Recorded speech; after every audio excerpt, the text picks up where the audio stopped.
L'action Hasard en Val-de-Marne a été lancée il y a 3 ans à l'initiative de notre évêque, le père Michel Sentier.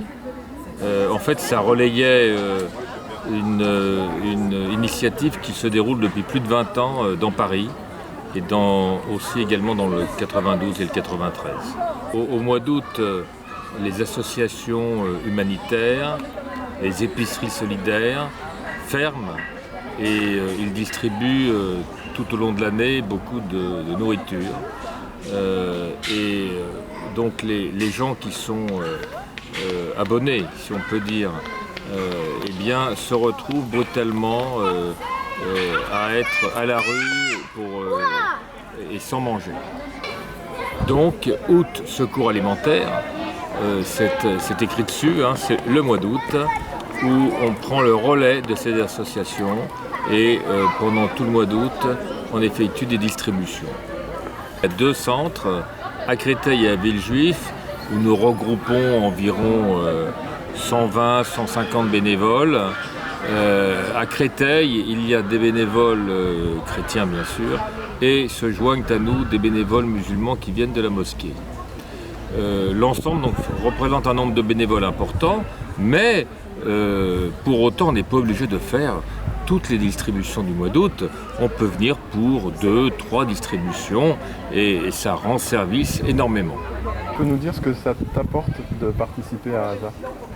Alors ça m'apporte beaucoup de bien au niveau de moi, donc ça m'a permis de voir que y a des personnes en difficulté, même si on ne le voit pas, et on peut les aider de différentes manières. Et aussi ça me fait le cœur plus léger parce que je sais qu'en rentrant chez moi, j'ai aidé des personnes qui avaient besoin d'aide, pas tous les gens du monde, mais au moins une partie. Pareil, est-ce que vous pouvez nous dire ce que vous apporte votre participation ? Et ma participation m'a apporté énormément de joie parce que c'est vrai que je me dis, dans la vie, on regarde toujours autour de soi et ça m'a permis quand même de découvrir, de faire de nouvelles rencontres, de rencontrer des personnes différentes, aussi bien des gens d'autres paroisses, des bénévoles et aussi bien des gens qui viennent aussi ici à Hasard. Et c'est vrai que c'est très très très enrichissant. C'est enrichissant parce que ça nous permet de quand même ne pas regarder qu'autour de nous et de se dire qu'avec un sourire on peut aider les gens. Et on voit que quand on reçoit les gens avec un sourire, ils nous le rendent. Donc ça nous permet quand même d'être heureux, de dire qu'aujourd'hui, quand même, dans notre journée, on a fait une bonne action. Est-ce que vous auriez une anecdote particulière à nous raconter ? Moi j'ai trouvé merveilleux l'autre jour, j'ai rencontré en arrivant dans le bus un monsieur avec qui on a fait la route puisque les bus sont détournés en ce moment.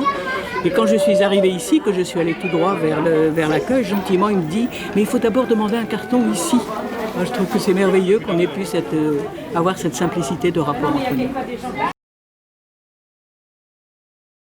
Seigneur, c'est ton infinie miséricorde que nous cherchons le salut.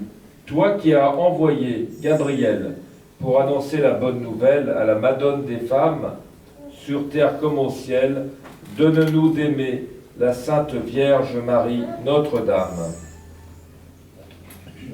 Ô Seigneur des cieux et de la terre, comme tu as choisi la Vierge Marie, l'élevant plus haut que toutes les femmes du monde, nous te prions de prendre notre pays sous son aile, que la paix et la convivialité règnent en France, en Europe et dans le monde. Ton humble servante dont l'humilité a traversé les âges est pour nous un exemple à suivre. Marie, que ton oui à Dieu nous montre le chemin de l'engagement pour la paix. Ensemble, nous te prions de raviver en nous la mémoire de ce grand jour de l'Annonciation. Amen. Amen.